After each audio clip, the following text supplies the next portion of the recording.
Hi and welcome to Clubit TV. My name is Jared and we are going to be brutally attacking each other with dice today in a very mild xenophobic style as we fight for the dice throne.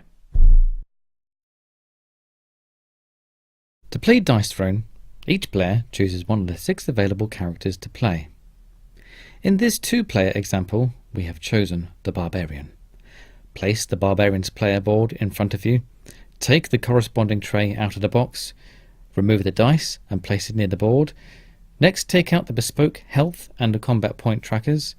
Again, place them alongside the board. Remove the deck of cards, placing the player aid to one side.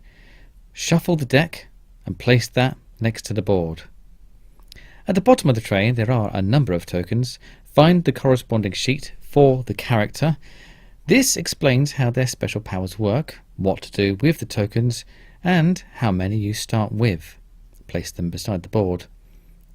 The setup should look something similar to this, with the health dial at 50, or whatever health you wish to start with. The combat point tracker starts at 1. Draw 4 cards off the top of the deck and choose a player to go first.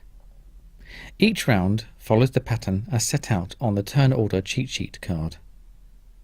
On the starting player's first turn, go straight to the 3rd step, the main phase. Otherwise, start from step 1. You can take the actions as described for each step.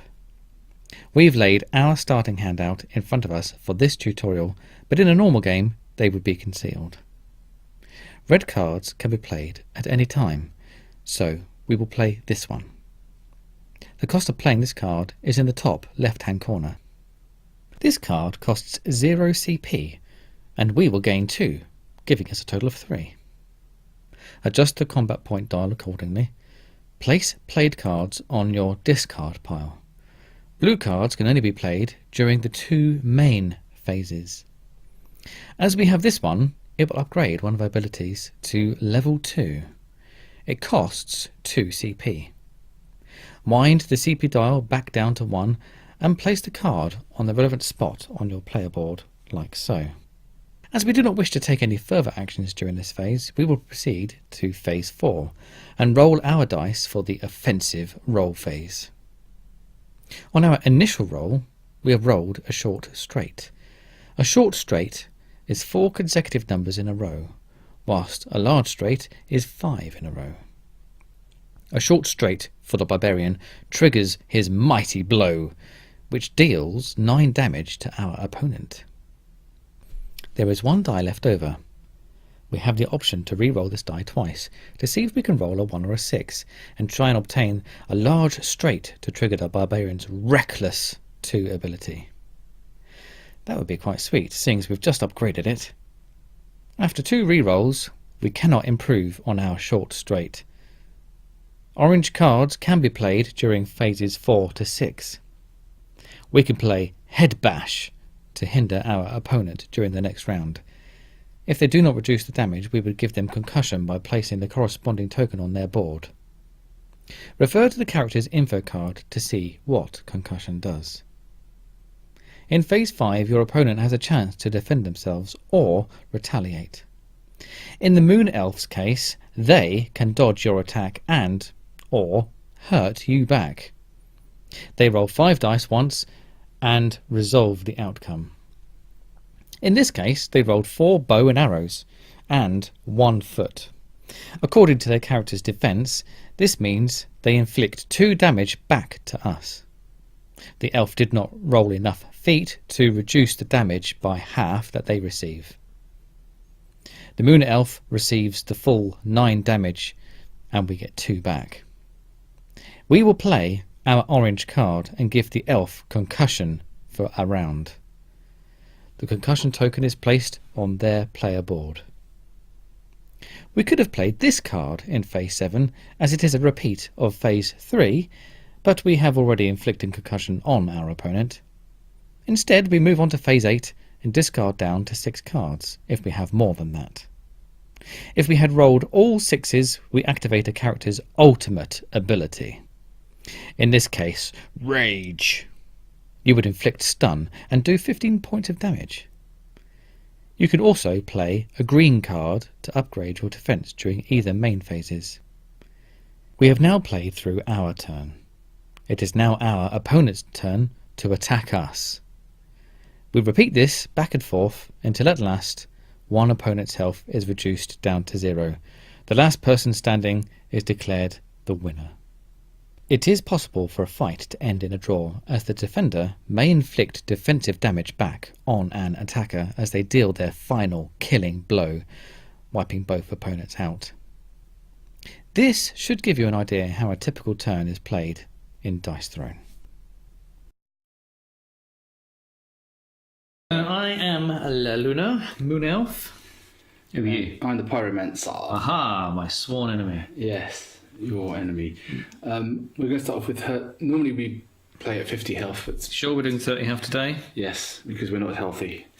And we want to keep the play time down. So Absolutely. Jared has volunteered to go first. Lovely, I need to get my first 4 cards. I've got And you combat point already. So you miss your upkeep. You miss the income phase. So I do. I'm going to go straight to rolling. Yes. Take that. Well, you could play a card if you. Nah, I'm not CP. going to play any cards. So, I've got 1, 2, 3, 4. Yeah. So I've got a small straight already, but I've also got 4 bows and a foot. It's a tricky decision. Do I reroll the 3 in the hope of getting a 5? Or do I reroll? Just get on with it. Yes, I know. Let's try and go for another bow. Yeah, I've got another bow. Right, so deal 7 damage. Thank you. I do like these dials. Right, I can do my defensive roll. The great thing about the Pyromancer is that it doesn't have a defense, it's just out attack. So these 3 means I get 3 fire mastery tokens. 1, 2, and 3. And it means I do 1 damage back to you. Ha! 'Tis but a burn. Small cinder. Do you want to play anything now in your main phase? No, I'm saving stuff up for the future. Okay. Over to you. Right, so I get my income phase. Boom. I get my card. Ooh. Right, what have I got? Don't want to do that. I'll play 1 combat point, and I'm going to upgrade my Fireball to Fireball 2. Yeah, extra spicy. Alright, I got 1, 2 4s, 2. Burn, baby, burn. Disco Inferno. Keep those in shot. Okay, yes, I might try to see if I get 2 more burns. Here we go. Oh, I've got 1 more burn. 6 damage? So that is 6. Or is it? Yes, you got your defensive. Find out today. I've got 2 feet, so half the damage of that. And then not enough bows, right? So I've just half the damage, so just 3 then. And I gain 2 fire mastery tokens. Oh, I should have lost one of them in the previous turn. My upkeep phase. Okay, so Turn my die off. are you doing anything else for your second main phase? Main phase number 2. No. Okay. I gain a card. Any combat. I will be getting 2 combat points from that. Oh, nice. Yeah. Do you know what? I might spend all of them, not like some kind of crazy person, to do Exploding Arrow number 2. Blinding Shot number 2. Ah, See how we get on. Ooh, 3 bows and 2 feet. in the middle. Yeah, I shall middle it. Because people will accuse you of cheating. Yeah. Always. Oh! 5 of them. So it's 7 damage. 7 damage. Right, I'm already down to 17. It's going to be a very, very short game. I Can you move your dice, please? I am moving. Right, I've got 1, 2. Do 2 more damage back to you. Okay, no fire mastery tokens. How about you, sir? Yeah. Right, so my turn. Yes, I'm not doing anything else for Yeah. my second main phase. I lose one of these fire mastery tokens. I get a combat point. I get a card. Let's see what I've got. Won't do anything at the moment. So let's just go and roll. Let's go and roll for it. You gotta roll with it. You gotta take it. Don't take it. Don't take it. Oh, look. I've got a 2, 3, 4. And so it might as well just see if I can get 1 or 6. So I've got a short straight at the moment. Sorry, small straight, which is 4 numbers. 1. Oh, I got a 1! One. He shoots, he scores, he scorches in my case. Okay. Right, so I've got a large straight. I've got 2 mastery tokens, 5 mastery tokens. Then deal 4 damage. So 4 damage plus 2 per 5 mastery tokens. So that's 14 possible damage right now. Have at you. No, it's only half of that. It's 7. 7. And I deal 1 damage back. Oh, taking a bit of a puff out of that one. And I got another. By the power of grace. No, wrong one. We'll get Yeah. sued. Who is Sue anyway? I don't know. I don't want Anyway, so it's now your turn. to. Guard. Compatible. So it's a bit closer now, 16 to 17. I think you went first, didn't it? Yes. Yeah, here we go. 1, 2, 3, 2 Feet. Could be a bit of a. Let's do the feet. Oh! Yeah, here we go again. 7 damage again. 7 damage. Down to 9. Ooh, down to 9. I'm going to see what I can do back to you. Right, I've got 1, 2. Oh, 3. 3 damage. Okay. Now it's my turn. Upkeep phase. Well, no, I'm going to do my second main phase, Yeah. and I'm going to play this one, which says roll 1 dice, get half the value as combat points. That's 3. Ooh, nice. Is there anything else I want to do with that? Yes, there is. I would like to get my second eclipse out, and spend 1 to get 2 cards. Nice. Okay, over to you. Okey-dokey. Income phase.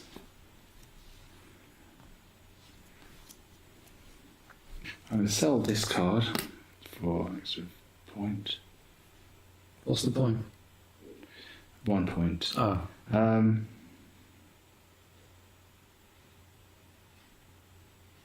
we will be speeding this turn up in edit. Yes. I was just checking my card, just giving up.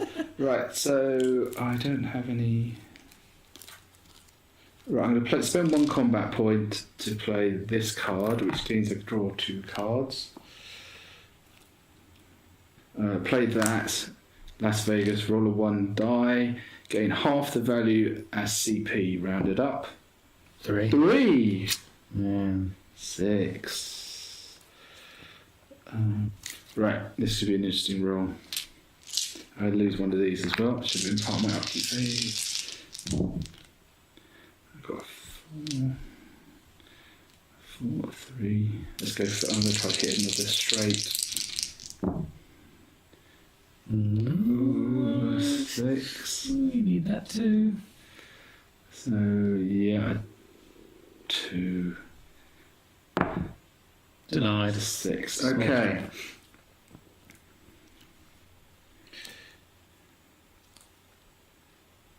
I'm going to play.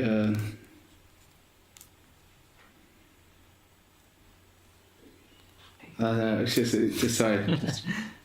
Any 2 dice become. I'm going to play 3. Forget losing 3. Alright. Any 2 dice become wild, so I'm going to change that to a 2. And so I've now got. So I gain 2. Straight. So I deal 4 damage. So it's 14 again, unless you can evade it. No, you don't evade it! And it was exactly what you needed to. I couldn't beat you! You did. Oh, did you? I could not evade you this time, but I did, deal a couple of damage to you. You got- I know 1 damage. One damage. Dealt 1 damage. Ah. No. Just but a scratch. So, can you, just for the sake of it. Just for the sake, yes, I know, right, okay. Let's do this one first. Yeah, here we go. 14 points of damage. You ready? And he was doing so well. Oh.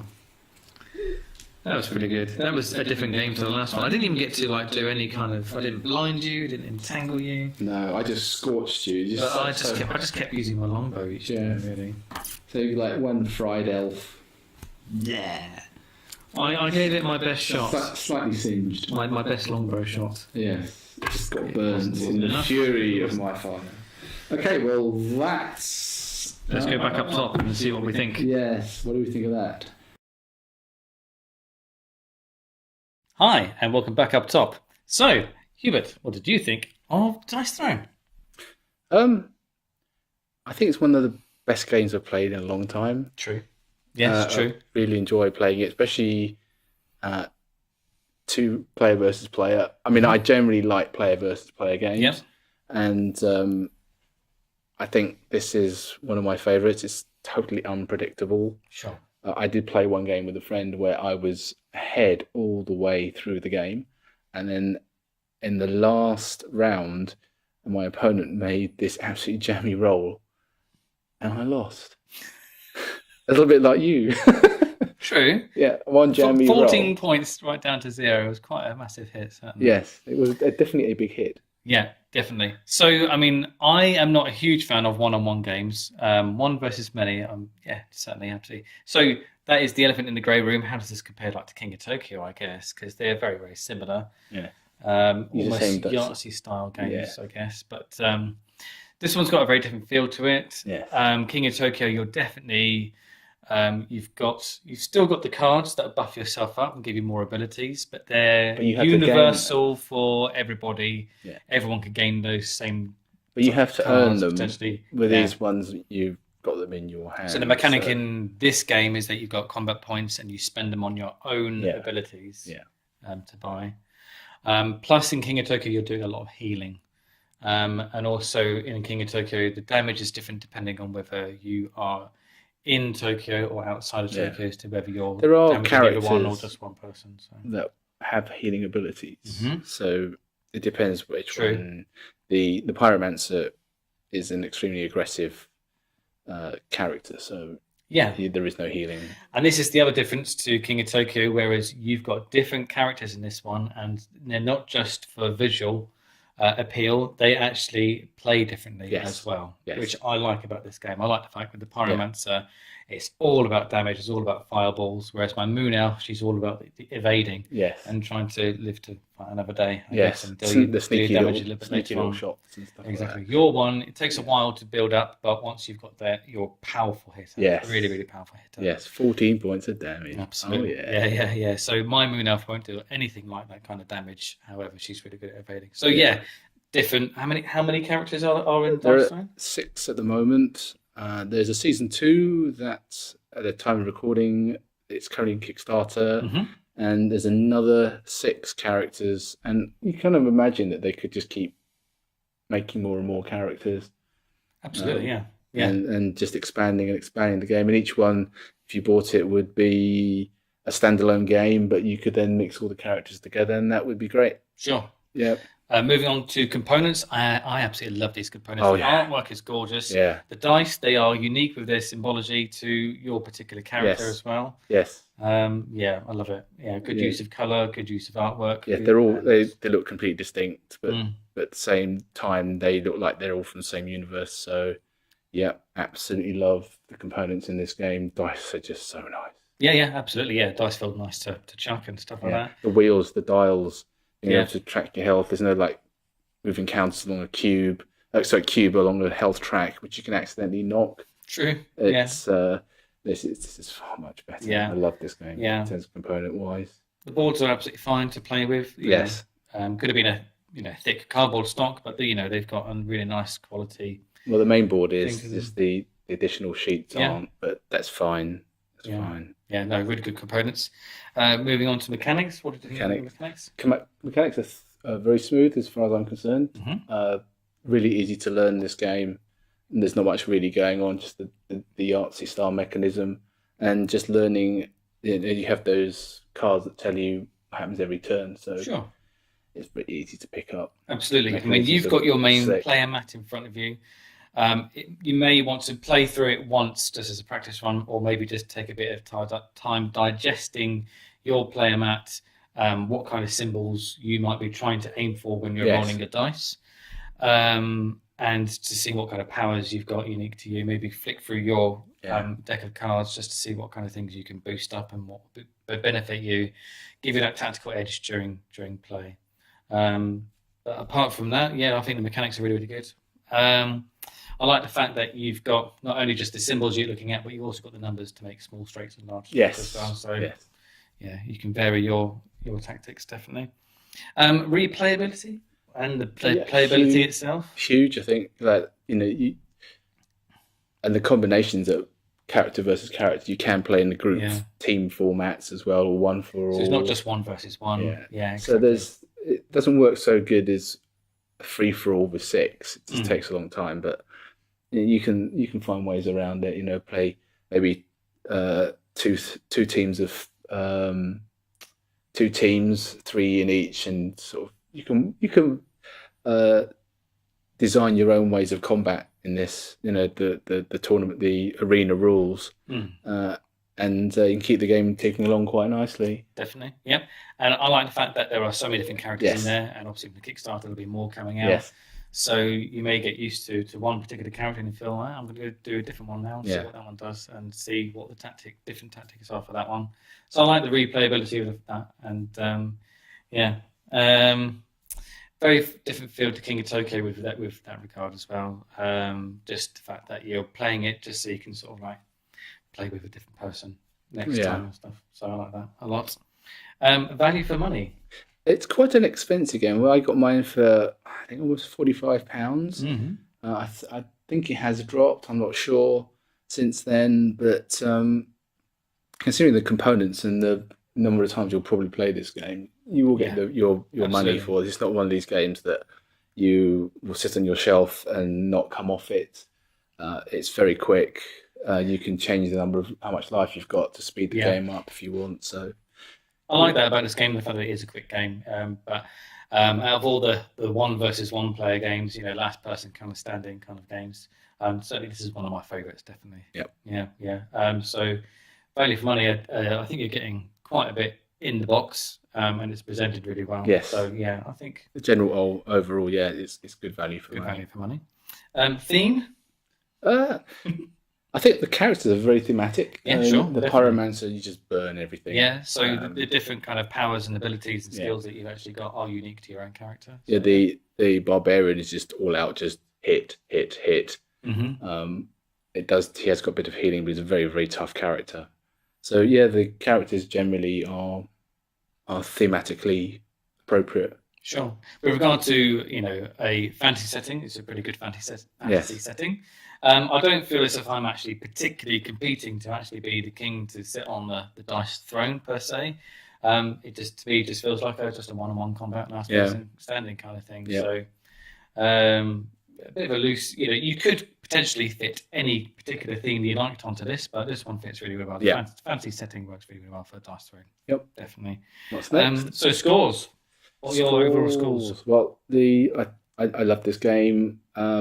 I would give it something in a region of maybe sort of an 8 out of 10. Sure. For me, it's 7 or 8. I'm not a huge fan of one-on-one player games, but this one is definitely high up there for me on that. And I do enjoy this game. Yeah, I'm looking forward to, getting it out again, playing with a different character, and seeing how that one plays as well. So yeah. For me, because of the replayability factor, 7 or 8, definitely. Yes. Okay. Well, that's it for this game. Thank you very much. And thank you for watching. Bye. Take care.